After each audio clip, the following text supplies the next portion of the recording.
This old house, more than 100 years have come and gone. This old house stands so frail and yet stands so strong. Its history is a blessing. Its history is so long, so rich, so brave.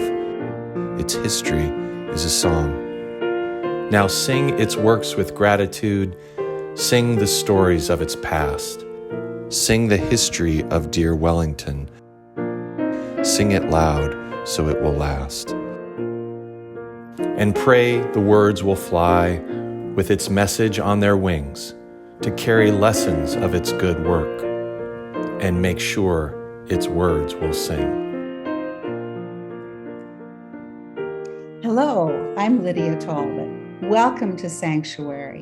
Today, we explore the rich history of Wellington United Church of Christ, a maverick congregation dedicated to the gospel's call to social justice.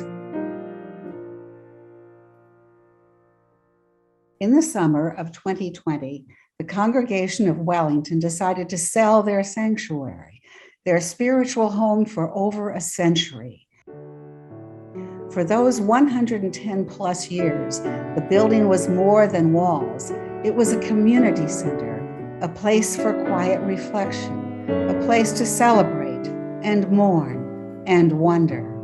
And it was a place for radical prophetic witness, a place to shelter refugees fleeing death squads, a place to embrace those on the fringes of society, a place to rage against war, poverty, racism, and homophobia, a place above all to put faith into action. Stay with us for this story that will challenge what you think about your politics and your faith today on Sanctuary.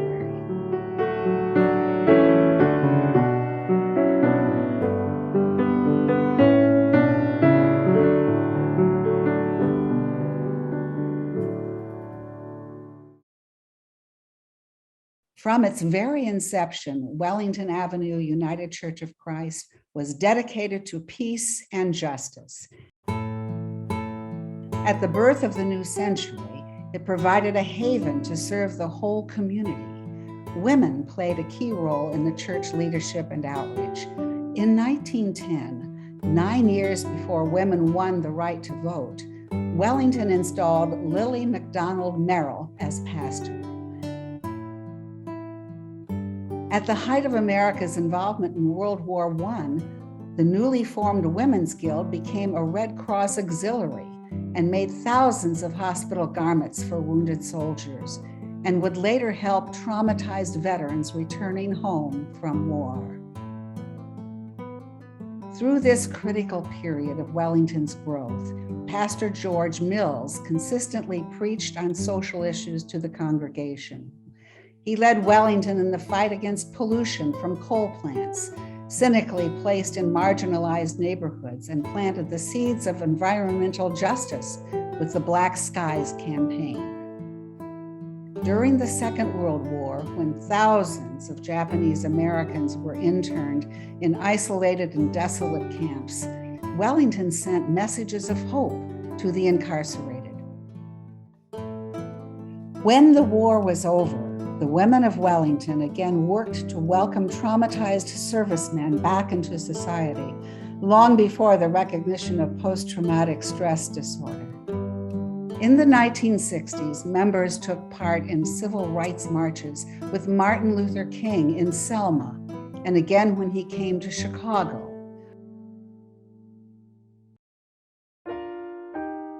In 1969, David Chevrier became pastor of Wellington. We first came to Wellington in 1970. At the first church council meeting, they handed him the gavel because they were used to the minister leading the meeting. And he took the gavel and shoved it right back to the center of the table and said, "No, you are the church. This is your council and you lead the council."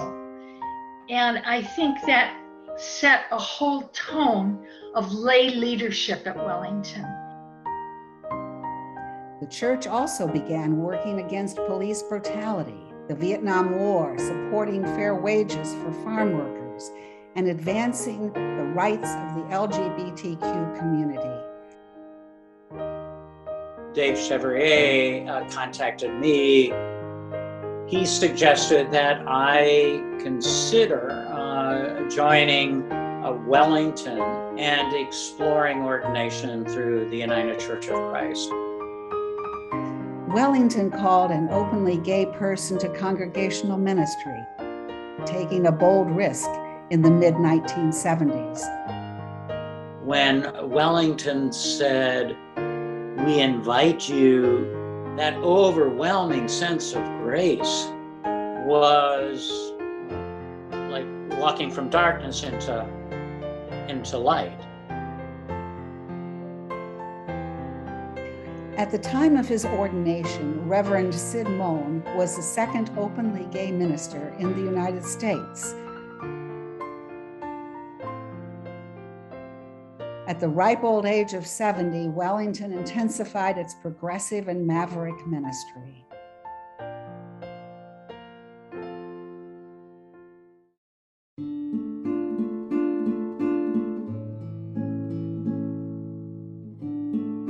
Sanctuary is where life is precious, is guarded. It's a place where life is sacred and safe.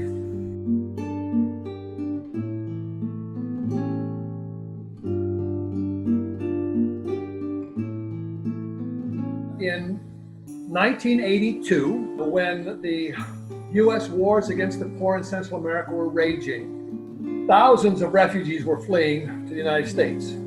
When the whole sanctuary conversation came up, we started hearing reports from a sister church down in Tucson that people were arriving to their church with bullet holes in them, fleeing unbelievable violence and desperation.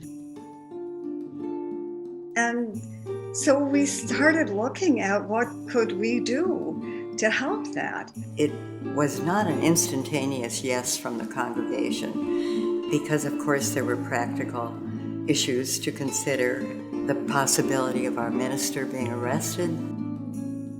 And so it was really a very heartfelt and deep theological reflection. What will we risk to be faithful? Do we really believe the gospel?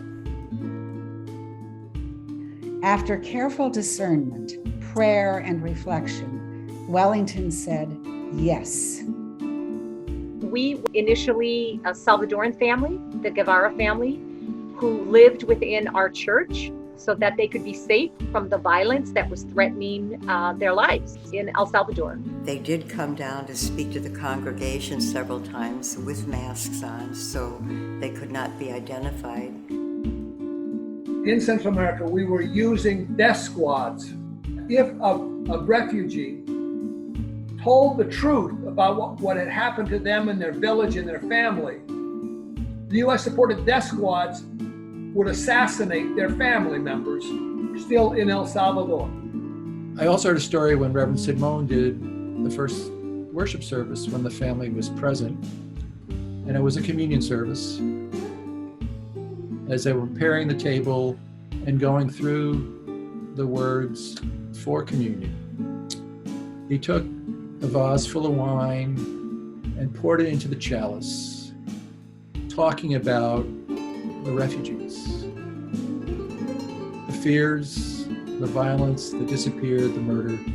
And the wine kept flowing over the chalice, onto the table and the floor, to remind us that these are serious matters. Blood has been shed. And that's why we need to gather as community around that table to be supportive of one another.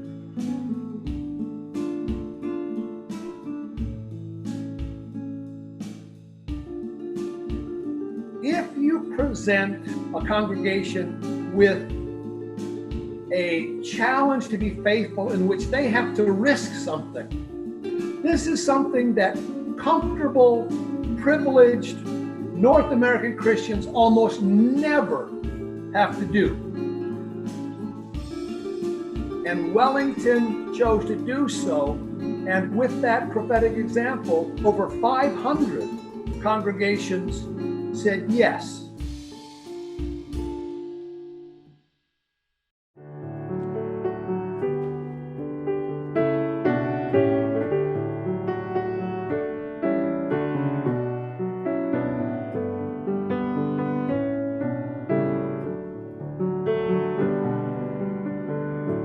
When artist John Volkening began attending the church in 1980, he had a vision for what services could look like, not with ornate decorations or luxurious displays, but with profound works of art.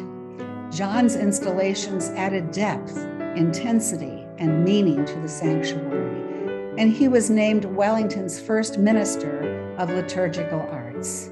Among his most beloved work was a cross made of cracked mirrors.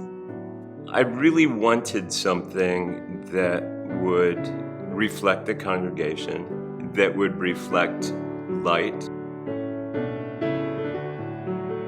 that would show that being cracked, as we all are in some kind of way, is a really beautiful thing, and that we're all reflected in that resurrection light. And it really represented those who were broken by the world. Not many churches are willing to go that deep, but Wellington could.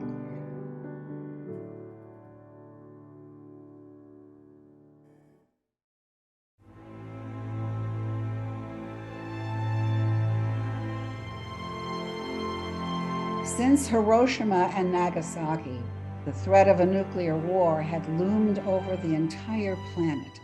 Throughout the 1960s and 70s, armed warheads were ubiquitous, placed in towns and cities, near shopping malls, parks, and schools. That may seem like an odd thing now, but back then, Chicago was one of the epicenters of where a nuclear attack would be. Going back to the nuclear age, I mean, this was a time when Dick Simpson hung a big sign out in front of Wellington Church, nuclear-free zone, and we were talking a lot about how the scientific clock was pointing more and more towards 12. When I was in the circle, the communion circle around our table at Wellington, it hit me one day, this is where I want to be if there's a nuclear attack. I want to be with these people in this place, joining hands in communion.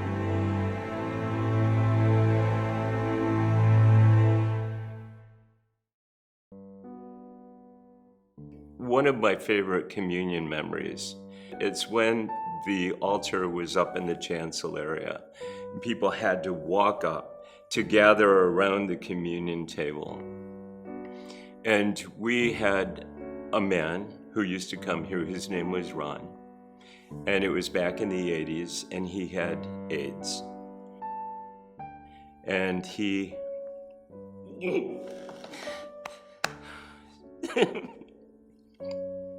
Sorry.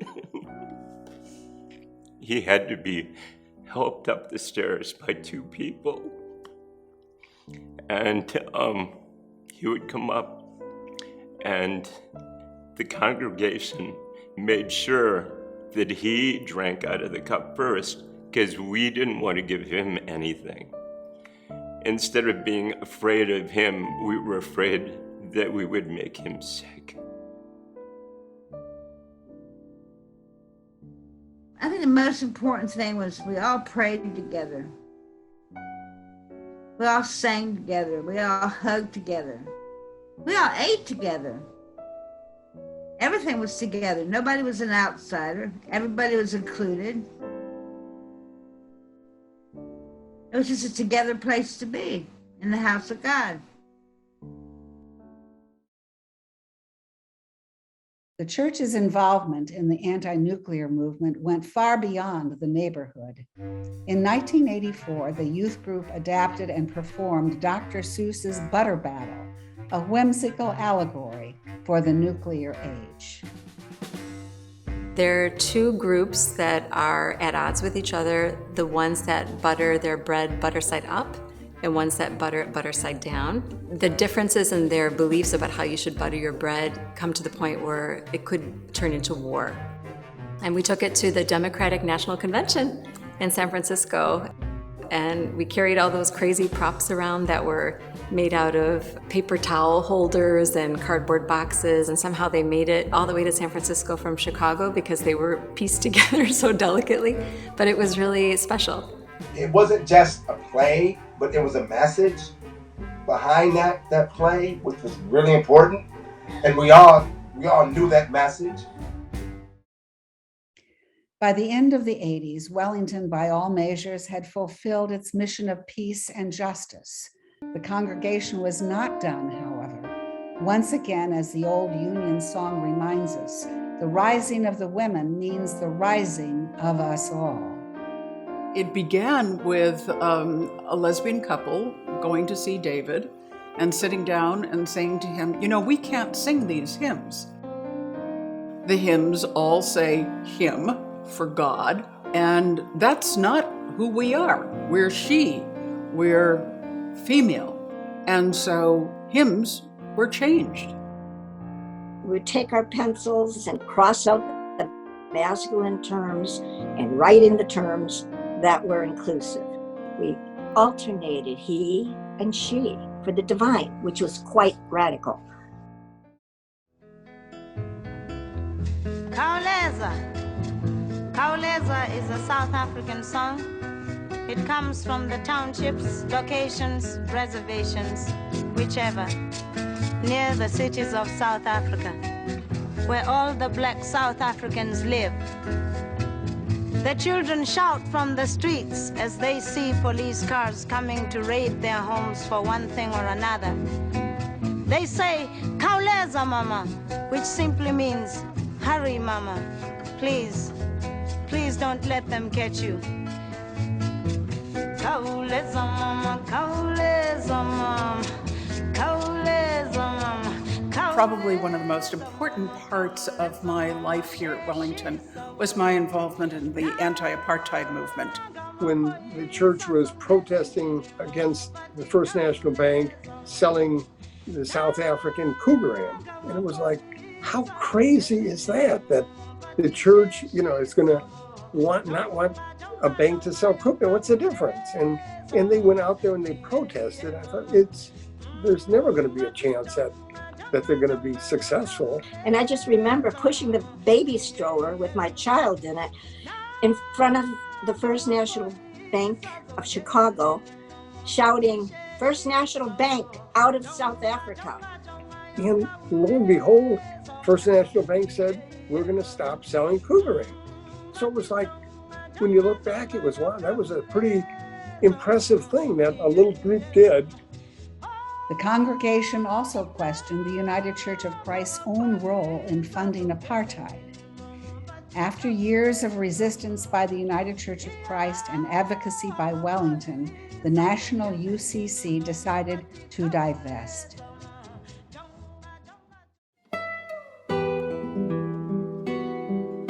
Wellington also commissioned members to protest an atrocity much closer to home. Fort Benning housed the infamous School of the Americas, a U.S. Army base that trained Latin American soldiers in guerrilla warfare and torture, the same soldiers that threatened the lives of families for which Wellington offered sanctuary. It's not common to find another congregation that has that mística, we would say in Spanish, that sense of a central aspect of its faith being justice.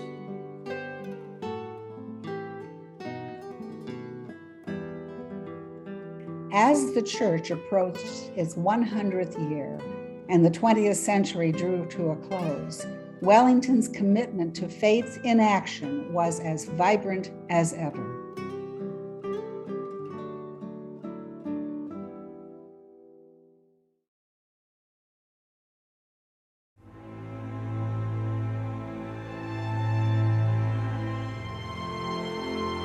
When the United States invaded Iraq in 2003, Reverend Michael McConnell, a longtime Wellington associate pastor, was inspired to speak out against the war in a profoundly moving and public way. We knew there was so much that the public did not know. And so we kept living with it. How do we show the American public the human cost of this war?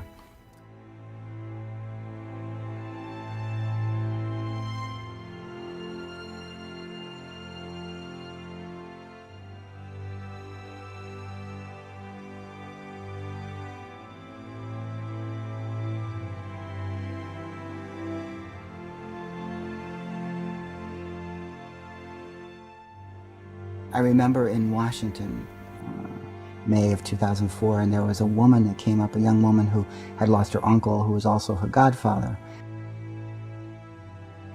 And we looked all over for her boots, and she just sat down by these pair of boots and wept.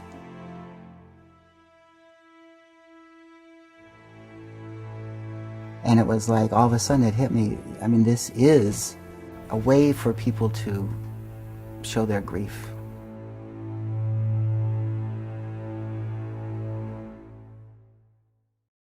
Meanwhile, the church's building was showing its age and its limits. As open as the congregation was to the community, the sanctuary was not accessible. A congregant had an idea to raise funds.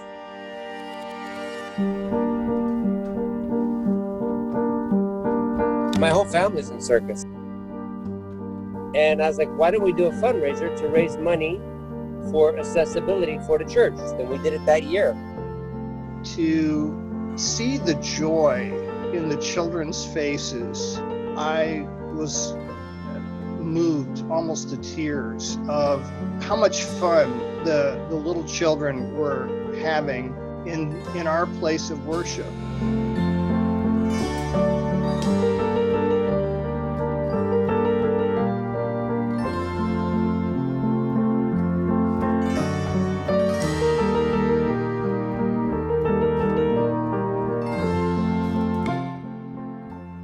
There was nothing from my past church experience that linked with what I was seeing at Wellington.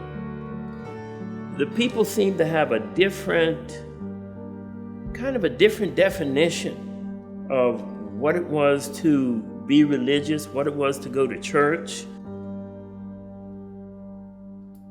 As the sanctuary entered its final decade of service, Wellington continued its advocacy for the environment, held vigils against mass incarceration, and found a new way to champion immigrant and refugee rights. Stand up, courageous love, speak up, courageous love, rise up, courageous love, don't give up, courageous love. 12 years ago, we began co-sponsoring El Pueblo Canta, which means the people sing.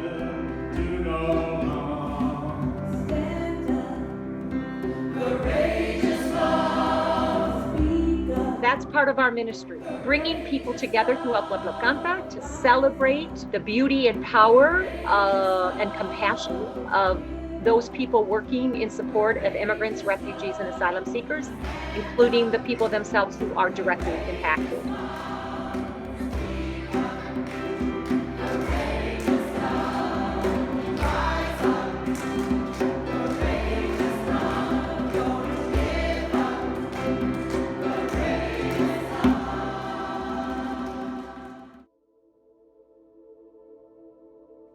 The building also remained a haven for those in need. When several heads of state met at the NATO summit in Chicago in 2012, thousands of protesters marched against the wars in Afghanistan and Iraq. Once again, Wellington offered sanctuary to those fighting for justice. The emphasis, of course, was on outreach. And the building was there for our use, but it was not a priority. It was really a patch here, patch there. We'll put that off. We'll give money away to help this organization, and then we'll fix the roof later.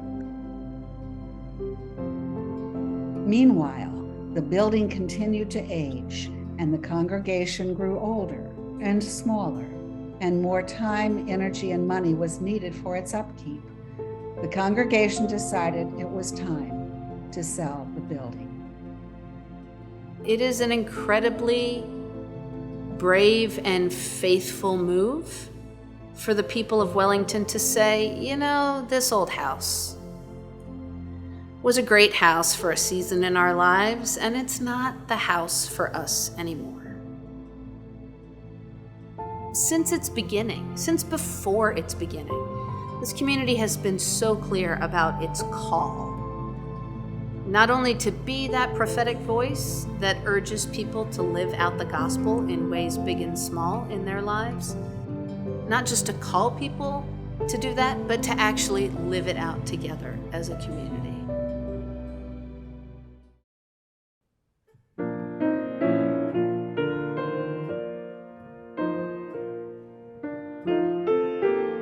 Now go forth into the world in peace.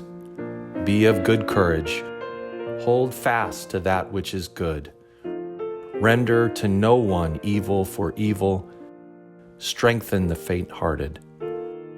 Support the weak. Help the afflicted. Honor all people.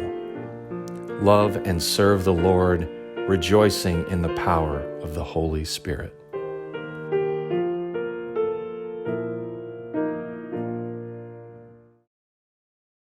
Thanks for keeping faith with us today on Sanctuary. Your thoughts and reactions to issues and ideas at the intersection of life and faith are important to us, and we want to hear from you. Email us at gcpm@ameritech.net, visit our website at gcpm.org, and write to us at Greater Chicago Broadcast Ministries, 77 West Washington Street, 2nd floor, Chicago 60602. That's the Greater Chicago Broadcast Ministries, 77 West Washington Street, 2nd floor, Chicago 60602. I'm Lydia Toll, but thanks for keeping faith with us today on Sanctuary. May peace be with you. We are pilgrims on a journey, we are travelers.